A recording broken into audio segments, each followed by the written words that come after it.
ক্যামেরার পেছনে থেকে অসহায় মানুষের হাতে তুলে দেন নগদ টাকা কিংবা তাকে স্বাবলম্বী করার কোনো হাতিয়ার, কিন্তু একবারের জন্য তিনি নিজেকে প্রকাশ করেন না। মানবিক সেবাকেই তিনি তার জীবনের লক্ষ্য হিসেবে বেছে নিয়েছেন। এক কথায় তিনি গরিবের বন্ধু, যাকে অনেকেই মানবতার ফেরিওয়ালা বলে থাকেন।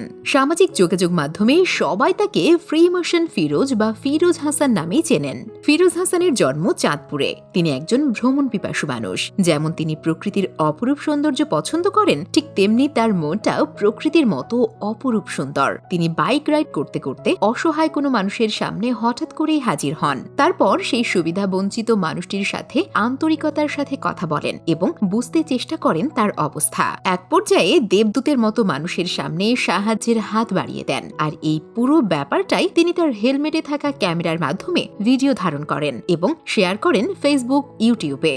আর সেই ভিডিওগুলো দেখলে চোখের কোণে পানি জমে যায়। কখনো তাকে দেখা যায় রাস্তার পাশে কোনো অসহায় বয়স্ক মানুষের সাথে কথার ছলে তাকে অর্থ দিয়ে সহযোগিতা করছেন। কখনো বা ফুটপাতে অল্প পুঁজি নিয়ে ব্যবসা করতে বসা কোনো বিক্রেতার কাছ থেকে কোনো প্রয়োজন ছাড়াই তার সব পণ্য কেনার ছলে তাকে ধরিয়ে দিচ্ছেন অনেকগুলো টাকা। আবার কখনো কিনে নেন পথ শিশুর কাছ থেকে ফুল। সামান্য কিছু ফুল নিয়ে ধরিয়ে দেন 500 কিংবা 1000 টাকার কয়েকটি নোট। কখনো দেখা যায় কাউকে স্বাবলম্বী করার জন্য কিংবা ব্যবসাকে বড় করার জন্য হাতে তুলে দিচ্ছেন হাজার হাজার টাকা। এই সকল মানবতার কাজ করে ফিরোজ হাসান আজ গরিব অসহায়দের কাছে একজন স্বপ্ন পূরণের নায়ক। সিলেটের বন্যার সময়ও তিনি দেখিয়েছেন অসহায় মানুষের প্রতি তার অকৃত্রিম ভালোবাসা। বন্যা কবলিত মানুষের জন্য তিনি বাড়িয়ে দিয়েছিলেন তার মানবতার হাত। একের পর এক মানবিক কাজ করে তিনি আজ মানুষের চোখে মানবতার ফেরিওয়ালা, যিনি স্বপ্ন ফেরি করে ঘুরে বেড়ায় মানুষের মনে। তাকে বাংলাদেশের মানুষ ফ্রি মোশন নামেই বেশি চেনে। অর্জন করেছেন তুমুল জনপ্রিয়তা।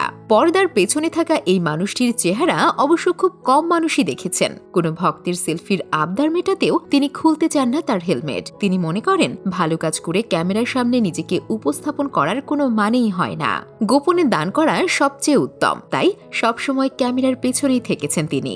কতটা বড় মনের মানুষ হলে দিনের পর দিন নিজেকে আড়ালে রেখে মানুষের উপকার করা যায়। ফিরোজ হাসান ছোটবেলা থেকেই প্রকৃতি প্রেমী। তিনি ঘুরতে ভালোবাসেন।